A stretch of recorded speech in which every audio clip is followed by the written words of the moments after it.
मंगलम भगवान विष्णु मंगलम गरुड़ध्वज मंगलम पुंडरीकाक्ष मंगलाय तनोहरि सर्वमंगल मांगल्ये शिवे सर्वार्थ साधिके शरण्ये त्र्यंबके गौरी नारायणी नमस्तुते शुक्लां ब्रह्म विचार सार परमा माद्यां जगत व्यापिनी मीणा पुस्तक धारिणी वेदां जाड्यान्धकारापां हस्ते स्फाटिक मालिकां विदतीं पद्मासने संस्थितां वन्दे तां परमेश्वरीं भगवतीं बुद्धिप्रदां शारदां गुरुर्ब्रह्मा गुरुर्विष्णु गुरुर्देव महेश्वर गुरु साक्षात् परब्रह्म तस्मै श्री गुरुवे नमः सद्गुरुदेव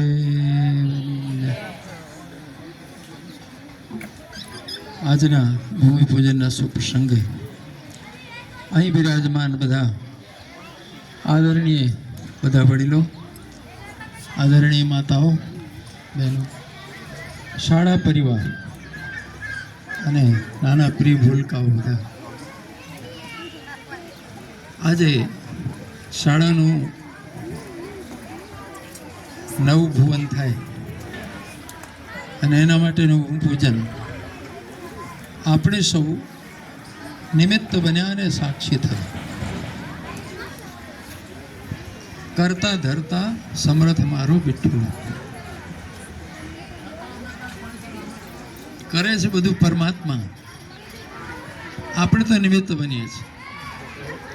પણ ક્યારેક ક્યારેક ભૂલ થાય તો આપણે પોતાની જાતને આગળ ધરી દઈએ, ક્યાં તો મેં કહ્યું.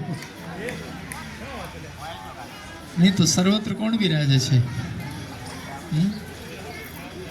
આખી લીલા કોની? આખી માયા કોની? એની જ. હું તો મારી જાતને ધન્ય માનું છું. મને પહેલો અવસર સમાધિ મંદિર થયો ભગવાનનો, એમાંય ભૂમિપૂજનનો લાવો મને મળ્યો. બાપજી મને તો સાક્ષાત્કાર થયો. અને બીજું, જ્યાં બાપજી ભણ્યા હતા એ જ નિશાળ. અને એમાં ફરીથી બાપજી મને નિમિત્ત બોલાવ્યો આવતું. તો હું એમની પ્રત્યક્ષ કૃપા જોઉં છું મારા ઉપર કે એમને મને આવો એક આનંદનો લાવો આપ્યો. ગૌતમજીની ભૂમિ ધન્ય છે કે જ્યાં સ્વયં અવતારી પુરુષો આ ભૂમિમાં ફર્યા હોય. તમે વૃંદાવન જાઓ ને તો ગોકુળ છે, રમણ રેતી. ગોકુળમાં ભગવાનનો જન્મ થયો અને ગોકુળમાં રમ્યા. નાનપણમાં દરેક બાળકને ધૂળમાં રમવું ગમે, જોકે અત્યારે નથી મળતી. આપણે આખું ગામ સિમેન્ટમાં મળી દીધું છે. પણ ક્યાંક રીતિનો ઢગલો મળે તો જોજો છોકરાઓને કેવી મજા. તો ભગવાન શ્રી કૃષ્ણ યમુના કાંઠે રેતીમાં બહુ રમતા, ગુલાટ ખાતા. એ રમણ રેતીનું સ્થળ એવું છે કે ભલે અભણ ગયો હોય કે ભણેલો મોટો વિદ્વાન ગયો હોય, બાળક હોય, યુવાન હોય કે વૃદ્ધ હોય, રમણ રેતી એ જોવે ને જ્યાં એ ભગવાનના જન્મસ્થળની નજીક જ છે ગોકુળમાં. આમ ભલે મથુરામાં જન્મ થયું હોય, જન્મોત્સવ તો ગોકુળમાં ઉજવાણું ને વહેલી આવે તો લોકો રહેતી જો એટલે આરોટવાનું મન થાય. અને 90 વર્ષના વડીલો આરોટતા હોય. સ્વાભાવિક ભાવ થાય, લોકોને આનંદ થાય રેતીમાં આરોટવાનો. કેમ એવો ભાવ થાય કે આ ભૂમિમાં ભગવાન એના પગલા પડ્યા છે. આ પગ આ ખૂંદેલી ભૂમિ છે ભગવાન, એટલે ભાવ થાય. તો તમારી આ તીર્થભૂમિ એક એક ડગલા બાપજી નથી ખૂંદ્યા, તો જેમાં બાપજીની સ્મૃતિ જોડાયેલી છે. આપણે જેટલા બેઠા છીએ આપણે બધા પુણ્યશાળી છીએ, આપણે એના સાક્ષી થઈ રહ્યા છીએ. આપણે તો નિમિત્ત માત્ર છે, આપણે કાઢવાના છે કે આપણે તો લાભ લેવાયા છે. સાથે સાથે આ જ્ઞાન મંદિર અને જગતમાં જ્ઞાનથી વધારે શ્રેષ્ઠ અને પવિત્ર કંઈ હોતું નથી. ભગવાન ગીતામાં બોલે છે, નહીં જ્ઞાનેન સદૃશમ પવિત્રમે વિદ્યતે તત્સ્વયં યોગ સંસિદ્ધિ કાલે આ જગતમાં જ્ઞાનથી મૂલ્યવાન, એનાથી શ્રેષ્ઠ, એનાથી મોંઘું કંઈ નથી. કેમ? સર્વે કરવાખલે પાર્થ જ્ઞાને પરિસમાપ્યતે. જગતનું કોઈ પણ કામ અજ્ઞાનથી પૂર્ણ થતું નથી. જ્ઞાન થકી જ પૂર્ણ થાય, આવડતથી થાય. લૌકિક કાર્ય હોય કે પરલૌકિક હોય, લૌકિક સફળતા હોય કે આત્મસિદ્ધિ હોય, જ્ઞાન વગર શક્ય. વેદો કહે છે હૃદય જ્ઞાન વગર મુક્તિ જ નથી. તમે વિદિત્વા મૃત્યુન્મયતિ નાન્ય પંથા વિદિતે. જ્યાં સુધી આત્માને ન જાણે, પરમ સત્યને ન જાણે, ત્યાં સુધી જીવ પરમ સત્યમાં ભળી શકતો. એટલે જ્ઞાન અને આ જ્ઞાન ભૂમિ. જો કોઈ પણ બાળક જન્મે જ્ઞાન લઈને આવે છે નહીં. હવે આપણે અત્યારના બાળક જોઈએ, આપણે બાળક હશે ને એક દિવસ, તો બાપજી જ્યારે જન્મ્યા હશે તો તરત જ જ્ઞાન હતું ખરું? એ પણ આ ગામમાં બીજા બાળકો ભેગા રમ્યા જશે ને, તો જ એની શાળામાં બેસાડ્યા હશે ને માતા પિતા વડીલો. લૌકિક જ્ઞાન આપણને લૌકિક સિદ્ધિઓ આપે છે, સફળતા આપે છે, અને આત્મજ્ઞાન આપણને લૌકિક સફળતા આપે છે. પણ સૌથી પહેલી જરૂરિયાત લૌકિક જ્ઞાનની હોય છે, અને ઓછું ન આંકીએ આપણે. જન્મતા વેત કઈ આત્મજ્ઞાનની જરૂર ખરી? અને આત્મજ્ઞાન તમે પીરશો બાળકોને તો કોઈ કામ નો ખરો? આત્મજ્ઞાનની જરૂર નથી ને પોષણની જરૂર છે. અને જ્યાં થોડી સમજણો થાય બાળક, તો શું સીધું આત્મજ્ઞાન ભણાવવાનું? ના ભાઈ, આ જીવન ઘર સંસાર કેમ સફળ થાય, 4 પૈસા કમાય, તો સૌથી પહેલા શું આપવાનું? લૌકિક જ્ઞાન. એની જરૂર છે. અને જુવાન થાય તો પાછું તરત જ આત્મજ્ઞાન આપવાનું છે કે ભણાવવાનું છે? સાચું બોલજો. કોઈ પણ છોકરો બાળક જુવાન થાય તેને પૂછી જોજો કે શું બોલે, લાડી જોઈ છે કે મોક્ષ? મોક્ષની ખબર પડતી નથી, એ ખબર પડે. બરાબર. હવે પૈણ્યા પછી શું જોયું બોલું? મોક્ષ જોઈએ ક્યાં જોઈએ? એટલે લૌકિક જ્ઞાન ઓછું નાખીએ આપણે. એકમાંથી લોક સિદ્ધ થાય છે, બીજામાંથી પરલોક સિદ્ધ થાય. એટલે વેદો ચતુષ્પુરુષાર્થની વાત કરીએ છીએ. જીવન પૂર્ણ ત્યારે સફળ થાય જ્યારે વ્યક્તિ 4 પુરુષાર્થ મેળવે. સૌથી પહેલું પુરુષાર્થ છે ધર્મ, બીજું પુરુષાર્થ છે અર્થ, ત્રીજું પુરુષાર્થ છે મનની કામનાઓ કામ, અને ચોથો પુરુષાર્થ છે મોક્ષ.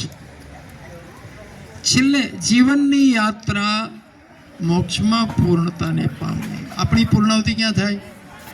મુક્તિમાં. પણ શરૂઆત ક્યાંથી થાય? ધર્મથી, લૌકિક જ્ઞાનથી, જીવન વ્યવહારથી. એના વગર શક્ય નથી. આમ ભલે આખો વિશ્વ પરમાત્માનું જ રૂપ છે, એની જ લીલા છે, પણ એમાંથી અસંખ્ય જીવો જ્યારે જગતની યાત્રામાં નીકળી પડે, એમાંથી જો આ વૃક્ષ ઉગ્યું છે તો એક જ બીજથી ને, તો એક બીજને આપણે એક જ બીજ સમજીએ. આમાંથી કેટલા બીજ નીકળવાના? પછી એક બીજ પણ એક બીજ નથી, એ અનંત છે. હવે બીજમાં ભલે કોઈ રૂપરંગ નથી હોતું, કોઈ આકૃતિ નથી હોતી, હોય છે, ફોડીને જોઈ લેજો.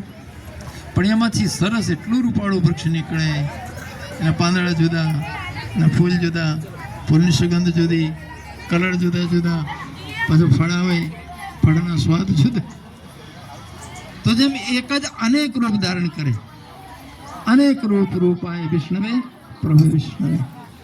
તો એક જે નિરાકાર તરીકે આપણે અનુભવ કરીએ છીએ, પરમ સત્ય એક નથી, અનંત છે. અનંત ભાવો, અનંત ગુણો, અનંત રૂપો, અનંત ક્રિયાઓ, અનંત શક્તિઓ, અનંત લીલાઓ. એ જ્યારે ફેલાઈ જાય છે પોતાની લીલામાં, ત્યારે એને લોકો શું કહે? વિશ્વ.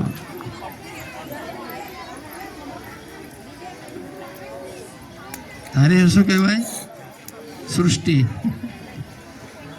તારે શું કહેવાય? સંસાર. લીલા સંકેલી લે તારે શું હોય? જગત હોય જ નહીં. તો એ શુદ્ધ રૂપમાં ચૈતન્ય સત્તા પોતાના સ્વરૂપમાં હોય છે.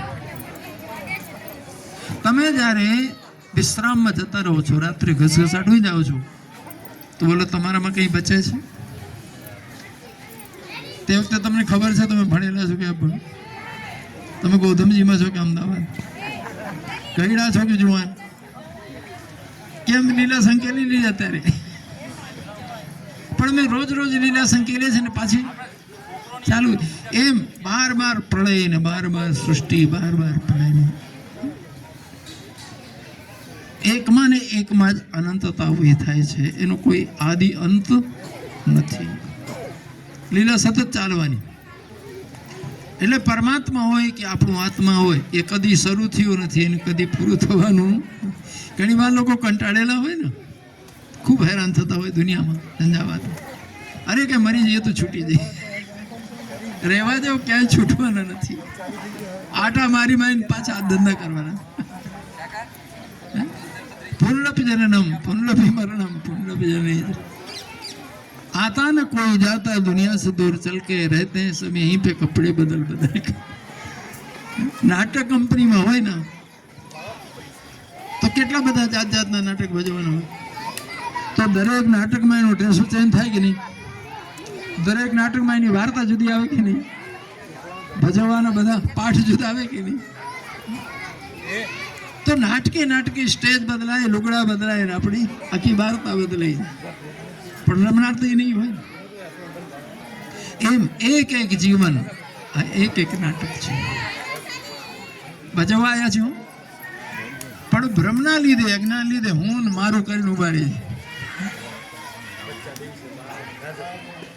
હવે નાટકમાં તો મેં તમે જો રાજા ભરથરી બન્યા હોય તો ભાઈ નાટક પૂરું થઈ જાય ને પછી અહીંના પટેલ બની જજો. તમે પાછા ભરથરીની ઘરે આવો. જો ભરથરી મહારાજ ઘરે આવે તો ઘરે ઉપાધિ થાય કે નહીં? થાય ભાઈ. તો અમે અત્યારે અમારું જે ઓળખાણ છે, ફલાણા ભાઈ છે, ફલાણી સરનેમ છે, અમારી આ પ્રોપર્ટી છે, અમારી આ ડિગ્રી, એ ભાઈ આ એક સ્ટેજ પૂરતા, એક જ ખેલ પૂરતા છે. પાછું બીજા નાટકમાં બીજું આવશે. તો અમારા અનંત રૂપો, અનંત નામો, અનંત વાર્તા ઊભી થતી રહેવાની. કોઈનું ક્યાં પૂરું થઈ જતું નથી કે છૂટું જતું. પણ જેને એને જાણી લીધું એ એનામાં સ્થાન પામી જાય, સમય જાય. પછી નાટક કરવાનું બંધ કરી દે. પછી ઘડીએ ઘડે બે પહેરે નહીં. તમને એમ થાય ભગવાનની માયામાંથી કેમ છૂટું? આ તો બહુ અઘરી છે. જો કોઈ જાદુગર આવે ને ગામમાં, તમે જો એ આ શું થાય. એવા વિચિત્ર ખેલ કરે, આપણને ડર લાગે. હો, એની સાથે એક છોકરો હોય, એને સુડાવી દે, ચાદર ઉડાડે, પછી એનું માથું કાપી નાખે, આમ જુદું ખયેડ.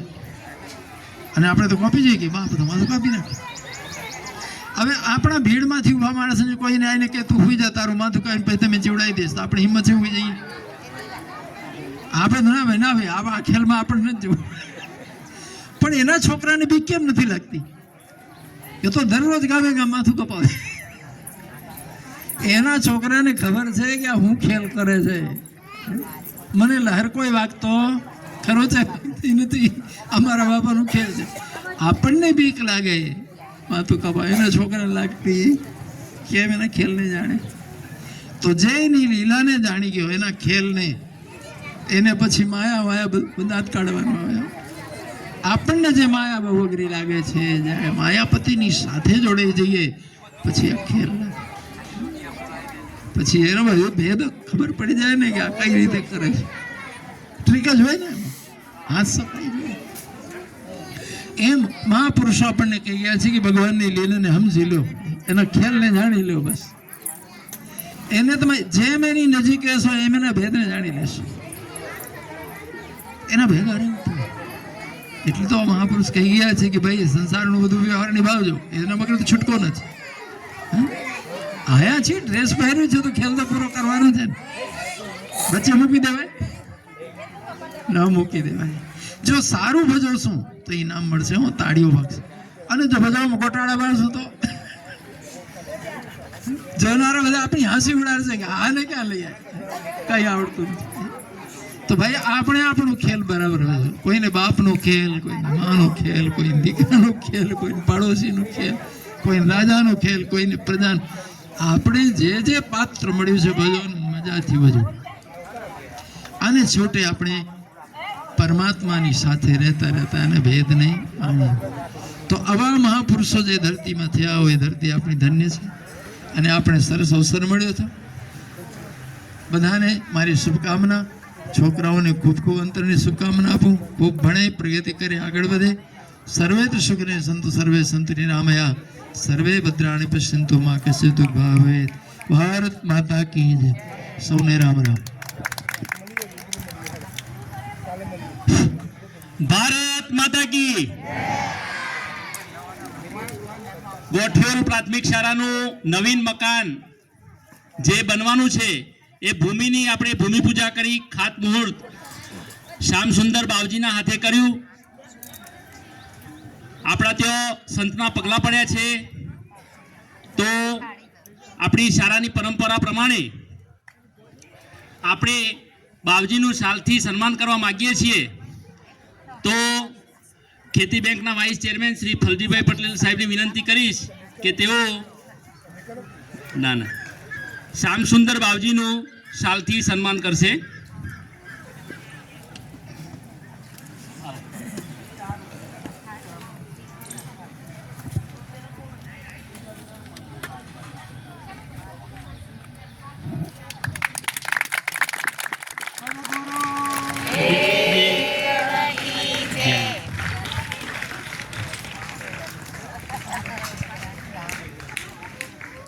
બાવજીનો આ તબક્કે હું ખૂબ ખૂબ આભાર માનું છું કે તેઓ સંપૂર્ણ પૂજા તેમજ એમના વરદ હસ્તે આપણે કળશ મૂક્યો.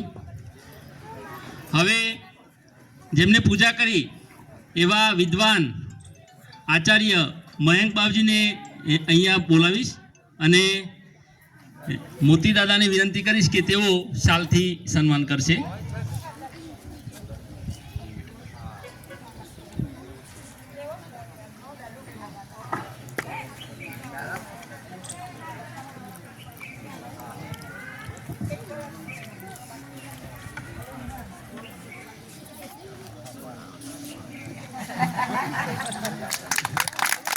સદગુરુ દેવ કી જય. ખૂબ ખૂબ આભાર. સર્વે ગ્રામજનોને આ તબક્કે હૃદયપૂર્વક આભાર માનીએ છીએ. અને હવે ટૂંક સમયની અંદર જ, એટલે કામ હવે ચાલુ થઈ ગયું સમજો, તો આપણે બધા આપણું ગરજ છે, આપણી શાળા જે બને છે એનું આપણે પણ બધા ધ્યાન રાખીશું, અમે પણ રાખીશું. અને આપનું કોઈ પણ સૂચન હશે તો અમે સ્વીકારીશું. અહીંયા આપણો આ કાર્યક્રમ પૂરો જાહેર કરીએ છીએ. અને મહેમાનો અને બાવજી મહેમાનો અને એ બાળકો અમે શાળામાં જઈશું અને શાળામાં તમામ બાળકોનું તિથિ ભોજન રાખેલું છે. એ તિથિ ભોજનના દાતાઓનો પણ આ તબક્કે હું આભાર માનું છું. સદગુરુ દેવ કી જય.